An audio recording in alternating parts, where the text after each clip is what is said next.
Hey guys. So you guys talked earlier about how this phenomenon has brought in a lot of fans from Asia, or Asian fans who are not into sports before. But I remember when this story first happening, what struck me, to me it seemed like it was actually legitimizing all of these Asian Americans who have been into sports and have been participating as spectators in this American pastime. And yet I haven't really seen a lot of that, like, in media portrayals, and I don't know if I'm wrong. So I was wondering, how did, to me, when I look at sort of the photos or the videos and the posters, or the stories about Asians congregating in Chinatown to watch the game, and all very new to sports and don't really understand what's happening, but they're excited to see somebody like them. And to me, that seems to only reinforce the otherness and to reinforce Jeremy Lin as this total aberration. And he is an anomaly in terms of skill, right? In terms of, the ability of Asian Americans to play professional team sports. But whether you grew up in and I've been talking to friends who, grew up in the Bay Area, suburban, super Asian American areas, grew up fixated on sports, just like Jeremy Lin, spree on the walls and, things like that. And also, Asian Americans who grew up in very non-Asian communities, Wisconsin, upstate New York or whatever, who also just assimilated into loving sports. And yet, all of a sudden now they're looking at this coverage and they're like, oh my gosh, I'm being portrayed as somebody who doesn't know anything about sports and is sort of just a bandwagoner. I agree completely with that. I think that the people you're talking about, the Asian Americans who they played sports level, they watch sports, they're fans of sports. I do think that's the majority of people. But the reason we get the other types of coverage is just because there's a lot of laziness in coverage, and I think that you're looking for extremes, and you're looking for the polar end of people who are in Chinatown and really don't watch basketball. They only watch because of Jeremy Lin.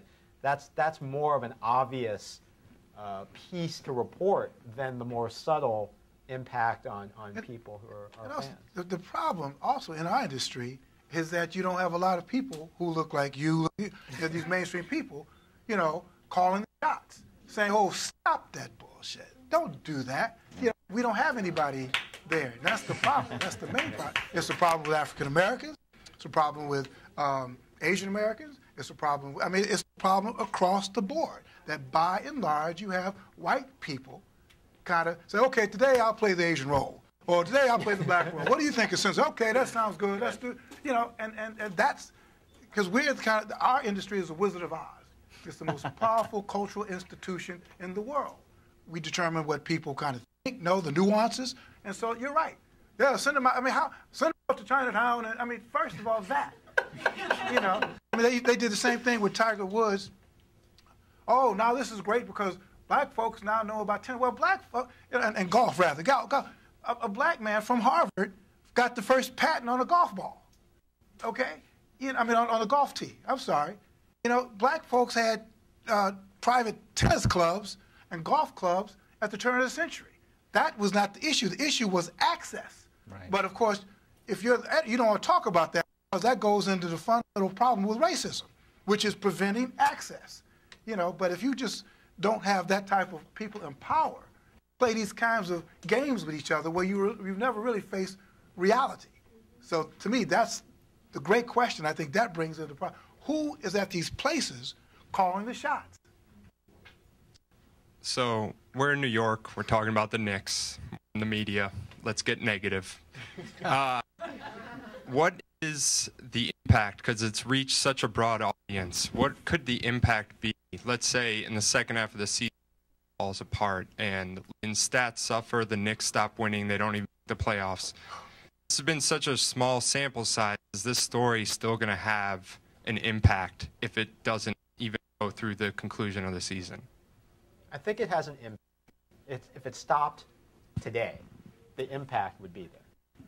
But it would be a different story. Yeah, I think the tone of the story changes.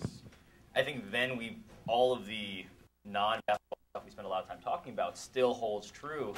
It just, that becomes the big focus. But I'll agree. A lot of this is a lot of that stuff gets weakened when, if that, you know, worst case scenario, he reverts to being a guy who looked like he should be a star guard. If he becomes that, then so much of the momentum behind here is our guy, here is Obama, does get drained. And I think that's the pressure that's on Jeremy. You know, that he's not just looking to carry the Knicks and work with Carmelo and Mara Stoudemire and all these guys. He's also realizing that all of these people have pinned their hopes that I will prove them to be validated, I will prove all of their hype correct. I mean, he realizes, he's acutely aware that he has Asian American fans. And that's the thing about this story. That was true in college, when he was the outlier who had fan base. And he felt it when he was at Golden State, he was brought in. His jersey was one of the top-selling jerseys. He hadn't played a game. Asian American night was held for the Warriors because Jeremy Lin was there. Right. There's also implications sometimes when we talk about, like, oh, well, the league will solve him. They will figure out his weak spot. And the thing that is overlooked there is that any athlete, the measure of that athlete is in his ability to continue to work to overcome those obstacles. The implication is that he will stand still, that he has a skill set that is finite, and when he figures it out, then he will be helpless. When any athlete, as Michael Jordan, as he aged, he had to improve his outside shot, and he did. And he was such a competitor that he added aspects that weren't there in his game. So that's the wild card. Right. Talk about the weaknesses of Jeremy's game. He doesn't go left. His shot is unreliable. And those are two things very improved over time. X number of starts, I mean, you years now who are back on board, they're saying, like that, those are effort things. The stuff harder to understand. He has the offense to do that. I mean, if you watch, I've watched for the sake of my. If you watch him, he is going to have.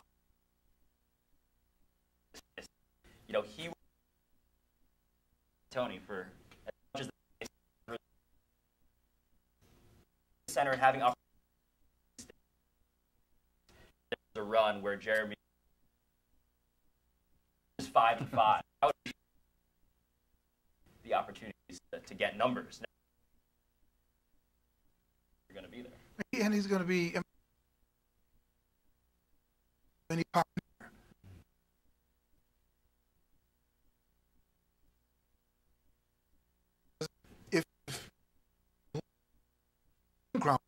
Oh, I told you. So, but that's why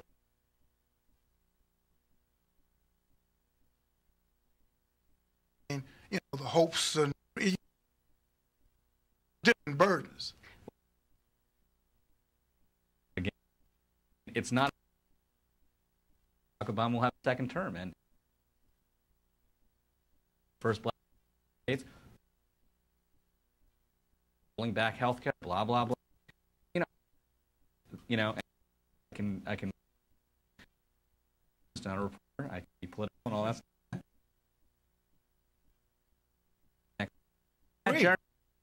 Point guard for the Knicks.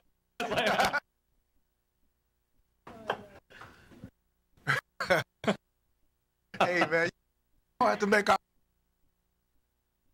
It's 2 o'clock.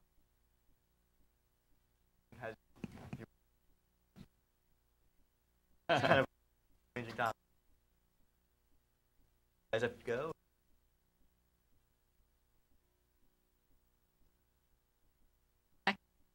From Brooklyn College, New York. Need it out in the people thing to Asian American background into the field of sport. 5 minutes, and I want to know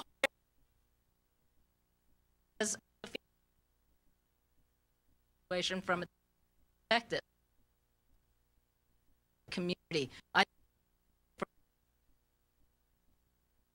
party. The whole Time Warner. Yeah. Talk about and on how do we away at the leagues. And that's all. Thank you very much, everyone.